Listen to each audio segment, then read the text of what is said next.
Hello students, my name is Azhar Khan and welcome to my YouTube channel Khan trickster.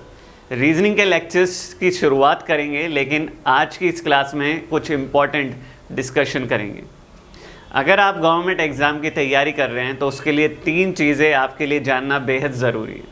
पहला, जब आप government exam की तैयारी करना चाह रहे हैं तो उसके लिए आपको पता होना चाहिए कि आप किस पर्टिकुलर एग्ज़ाम के बारे में सोच रहे हैं।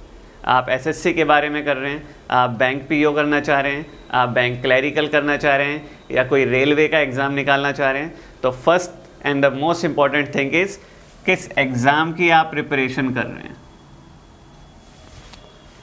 एंड सेकेंड थिंग इज़, आपको अगर डिसीज़न ले लिया है आपने कि आपको इस एग्ज़ाम की तैयारी करनी है, तो आपको उसका सिलेबस क्या है ये जानना बेहद ज़रूरी है। तो आपको क्या पता होना चाहिए? Second, what to study. What to study में हम क्या इंक्लूड करेंगे? सिलेबस को। एंड थर्ड इज, अब सिलेबस पता चल गया, अब आपको तैयारी करनी कैसे है, हाउ टू स्टडी। तो ये 3 चीज़ें, हाउ टू स्टडी, ये 3 चीज़ें आपको पता होनी चाहिए। और इस क्लास में हम यही तीनों चीज़ें डिस्कस करेंगे, इसलिए इस वीडियो को एंड तक ज़रूर देखें और अपने फ्रेंड्स में भी शेयर करें। देखिए बच्चों, 3 चीज़ें डिस्कस की गई जो कि एग्ज़ाम्स के लिए इंपॉर्टेंट होती है अगर आप गवर्नमेंट एग्ज़ाम की स्पेशली तैयारी कर रहे हैं। तो पहली वो चीज़ थी कि एग्ज़ाम डिसाइड करना, आपको टारगेट एग्ज़ाम डिसाइड करना है कि कौन से एग्ज़ाम के लिए आप तैयारी करना चाह रहे हैं। तो रीजनिंग की जो क्लासेस चलेंगी हमारी, वो इन सभी एग्ज़ाम के सिलेबस को इंक्लूड करेंगी। तो एग्ज़ाम कौन से हैं? Bank PO, clerical, specialist officer, RRBs, SBI और सभी बैंकिंग के एग्ज़ाम्स। एसएससी के सभी एग्ज़ाम, सीएचएसएल हो गया, CGL, FCI, CPO, SI, income tax etcetera. ये तो ये सभी लिस्ट ऑफ एग्ज़ाम्स हैं जिसमें मे बी श्योर आपका कोई टारगेट एग्ज़ाम होगा, इनमें से ही होगा। तो जो रीजनिंग की क्लासेस चलेंगी वो इन्हीं एग्ज़ाम के सिलेबस को कवर करेंगी। ठीक है, तो पहली चीज़ जो थी वो हो गई आपकी डिसाइड कि आपको कौन सा एग्ज़ाम चूज़ करना है। और सेकंड थिंग, अब डिस्कस करेंगे सिलेबस को। अगर आपने एग्ज़ाम डिसाइड कर लिया है तो उसका सिलेबस क्या है वो आपको पता होना चाहिए। तो व्हाट टू स्टडी यानी कि सिलेबस आपको जो पता होना चाहिए, वो सिलेबस जो हम रीजनिंग का कवर करेंगे उसमें ये टॉपिक्स आते हैं। पहला टॉपिक होगा series completion, analogy, classification, coding, decoding.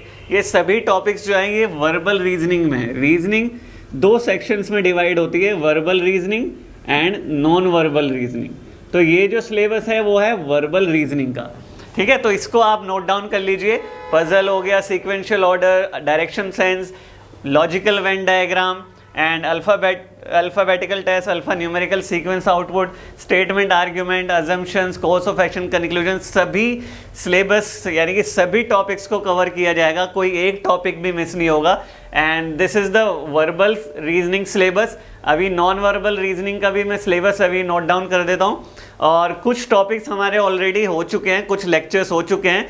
इसका जो लिंक होगा मैं आई बटन में यहाँ पर डाल दूँगा, आप वहाँ पर जाकर चेक कर सकते हैं। तो आगे करते हैं इसका नॉन वर्बल रीजनिंग का जो हम सिलेबस कवर करने वाले हैं। नॉन वर्बल रीजनिंग में जो हमारे टॉपिक्स आएंगे वो होंगे series, analogy, classification, analytical reasoning, mirror images and water images. देखिए, non verbal reasoning and verbal reasoning में कुछ टॉपिक्स आपको सिमिलर नज़र आ रहे होंगे, बट नॉन वर्बल रीजनिंग और वर्बल रीजनिंग में डिफरेंस क्या होता है? नॉन वर्बल रीजनिंग में आपको फिगर्स को डील करना होता है, ठीक है, एंड वर्बल रीजनिंग में अल्फ़ाबेट्स एंड नंबर्स से डील करना होता है। तो ठीक है, तो इसलिए सीरीज एंड एनालॉजी, क्लासिफिकेशन आपको सिमिलर टॉपिक नज़र आ रहे होंगे। And then spotting out the embedded figure, completion of incomplete pattern, figure matrix, paper folding, paper cutting and cubes and dice. And एक टॉपिक और है क्लॉक एंड कैलेंडर, ये भी बहुत इंपॉर्टेंट है, दोनों टॉपिक क्लॉक एंड कैलेंडर। तो यहाँ पर हमारा होगा सिलेबस कंप्लीट जब हम इन सभी टॉपिक्स को कवर कर लेंगे। ठीक है, तो लास्ट सेक्शन बचा है हमारा, अब हमारा हो गया what to study and last section बचा है हाउ टू स्टडी, पढ़ाई करनी कैसे है आखिर। तो बच्चों अब डिस्कस करते हैं हाउ टू स्टडी यानी कि पढ़ाई करनी कैसे है। आपको दोनों चीज़ें पता चल गई कि आपका एग्ज़ाम का टारगेट कौन सा है, वो आपको पता चल गया। सेकंड, आपको सिलेबस भी पता लग गया उस एग्ज़ाम का कि इस एग्ज़ाम्स में ये सब्जेक्ट्स आते हैं और ये सिलेबस होता है, बट आपको ये नहीं पता कि पढ़ाई करनी कैसे है, शुरुआत कहाँ से करनी है। तो मेरे अकॉर्डिंग मैं अपना पॉइंट ऑफ व्यू आपके सामने रख देता हूँ कि मेरे अकॉर्डिंग आपको पढ़ना कैसे चाहिए। 4 सब्जेक्ट होते हैं किसी भी कॉम्पिटिटिव एग्ज़ाम्स में, quants, reasoning, English, Hindi depend on exam and GS. ठीक है, 4 आपके पास सब्जेक्ट्स हो गए। अब आप ऐसा नहीं करेंगे कि चारों सब्जेक्ट आप डेली पढ़ रहे हैं, ऐसा कभी नहीं करना। आपको जीएस एक रखना है, हमेशा डेली आपको जीएस पढ़ना है। जीएस में क्या, करंट अफेयर्स आपको डेली पढ़नी है। जीएस बहुत इंपॉर्टेंट पार्ट है, कम टाइम में बहुत ज़्यादा मार्क्स आपको मिल सकते हैं इसमें। ठीक है, एक सब्जेक्ट तो ये हो गया, जीएस आपको डेली पढ़नी है, यानी कि करंट अफेयर्स आपको डेली पढ़ना है। जीएस में करंट अफेयर्स आ गया। ठीक है, एंड कोई एक सब्जेक्ट पढ़ना है। मान लीजिए अगर हम रीजनिंग की बात कर रहे हैं तो अपना एक सब्जेक्ट उठा लेते हैं, रीजनिंग। और तो आपको क्या करना है, आपको 2 सब्जेक्ट डेली आपको तैयारी करनी है। रीजनिंग, मान लीजिए आपका रीजनिंग कवर हो गया, आपने रीजनिंग कैसे कवर किया, आपने एक टॉपिक उठाया यानी कोडिंग डिकोडिंग, मान लीजिए आपने शुरू कर दिया कोडिंग डिकोडिंग से आपने स्टार्टिंग की। एंड कोडिंग डिकोडिंग इस तरीके से हर टॉपिक को करना है कि कोई भी चीज़, कोई भी टाइप का क्वेश्चन ना छूटे। हंड्रेड्स ऑफ क्वेश्चन प्रैक्टिस करने हैं।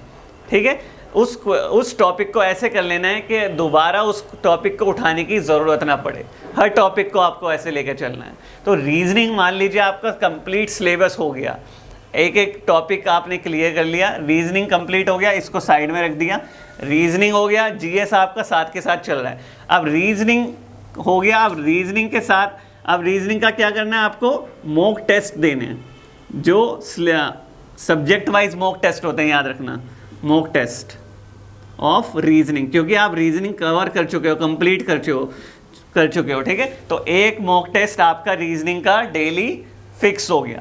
एंड जीएस साथ के साथ चल रहा है, आपका करंट अफेयर साथ के साथ चल रहा है। अब ये साइड रख दीजिए, अब आप उठा दीजिए कोई क्वांट्स उठा लीजिए, सेम चीज़ वही अप्लाई करनी है। अब आपके पास क्वांट एक टॉपिक आपको करना है, देन उसके mock test and then subject wise mock test. ठीक है, और आपका क्या हो जाएगा, रीजनिंग एंड क्वांट्स दोनों इस तरीके से कवर हो जाएंगे मॉक टेस्ट के साथ साथ। ठीक है, अब क्वांट्स एंड रीजनिंग हो गई। इंग्लिश क्या करिए, आप सिर्फ मॉक टेस्ट की प्रैक्टिस कीजिए।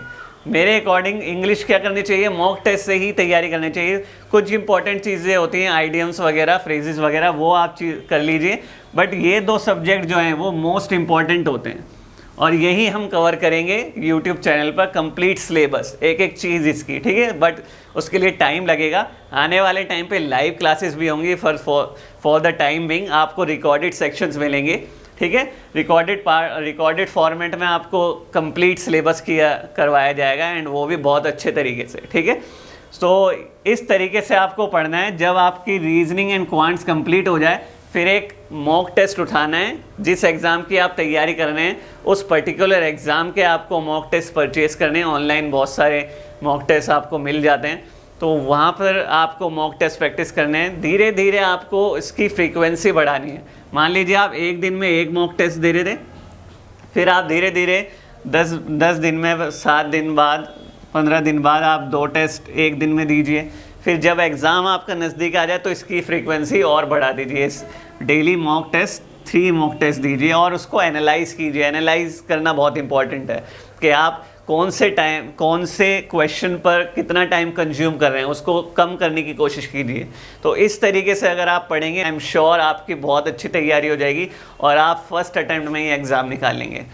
तो दोस्तों, ये वीडियो अगर आपको पसंद आई हो तो अपने दोस्तों में, अपने कलीग्स, फ्रेंड्स, फैमिली फ्रेंड्स में सब जगह शेयर कीजिए और इस वीडियो को लाइक और शेयर कीजिए एंड चैनल को सब्सक्राइब करिए एंड ताकि आपको लेटेस्ट वीडियो हमारी डेली मिलती रहे।